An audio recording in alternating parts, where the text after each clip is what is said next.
की इतलात मौसूल हो रही कि इत्तेहाद से नेशनल कॉन्फ्रेंस के दर्जनों लीडरान नाराज हैं, खफा हैं। और बड़ी खबर इस वक्त वादी कश्मीर में कई लोग पार्टी छोड़ने की तैयारियों में भी मसरूफ नजर आ रहे हैं या तैयारियां कर रहे हैं। कांग्रेस काडर में भी नाराजगी वाला एक फैक्टर हो सकता है।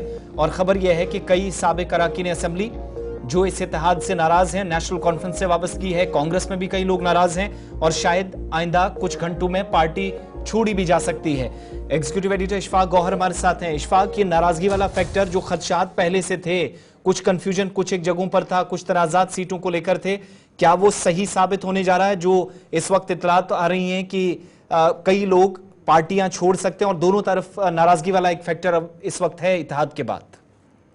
आसिफ, बिल्कुल जनूबी कश्मीर में सियासत अपने अरूज पर आ चुकी है, जहां सिर्फ चंद घंटे बचे हैं कागजात नामजदगी दाखिल करने को लेकर। और थोड़ी देर पहले श्रीनगर के अंदर कांग्रेस और नेशनल कॉन्फ्रेंस के इत्तेहाद के हवाले से भी खदुखाल सामने रखा गया और उसके बाद ये भी कहा गया कि किस सीट पर एकतरफा उम्मीदवार होगा, किस सीट पर फ्रेंडली कॉन्टेस्ट होगा। तो उसके बाद दोनों पार्टियों के अंदर बगावती सुर जो है वो देखने को मिल रहे हैं। नेशनल कॉन्फ्रेंस के अंदर भी कई लीडर नाराज दिख रहे हैं, जनूबी कश्मीर, शुमाली कश्मीर के अंदर, और इसी तरीके की सूरत हाल कांग्रेस के अंदर भी है। और हमारे जराया लगातार ये बता रहे हैं कि बहुत सारे लीडर्स की तरफ से या तो अपने सोशल मीडिया हैंडल पर बाज़ाब्ता तौर पर इसका ऐलान कर दिया है और कुछ लोग कल सुबह तक इंतजार करने की भी बात कह रहे हैं। लेकिन हमारे जराया चूंकि इस बात की तस्दीक कर रहे हैं कि बहुत सारे लीडर्स ने अपने अपने कागजात नामजदगियां जो थी वो जमा नहीं कराई थी बल्कि कंप्लीट की थी, और कल हो सकता है कि वो बहस्ते आजाद उम्मीदवार के तौर पर भी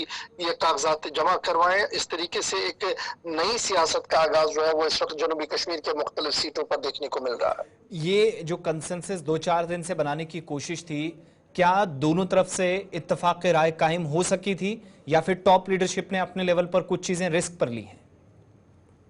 देखिए, कॉन्सेंसस होता तो शायद पहले दूसरे दिन ही ये मामला होता और फिर दिल्ली से चार्टर प्लेन में खुसूसी तौर पर 2-3 लोगों को यहाँ फारूक अब्दुल्ला की रिहाइशगाह पर 2-3 घंटे नहीं बैठना पड़ता।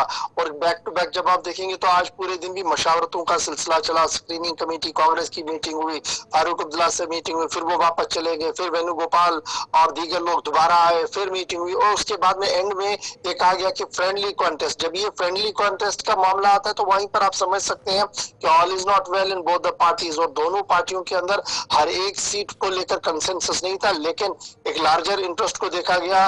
जैसे आप वकार रसूल वानी की बात करेंगे जो फॉर्मर पीसीसी प्रेसिडेंट है, उनके खिलाफ सजाद शाहीन वो फ्रेंडली कॉन्टेस्ट करेंगे, लेकिन दिवसर आते आते ये एक तरफा कॉन्स्टिट्यूंसी होगी, या त्राल आते आते एक तरफा कॉन्स्टिट्यूंसी होगी। तो सूरत हाल इस तरीके की है कि लीडर्स दोनों तरफ से नाराज है, लेकिन ये फैसला जो है ये हाईएस्ट लेवल पर ही हुआ है।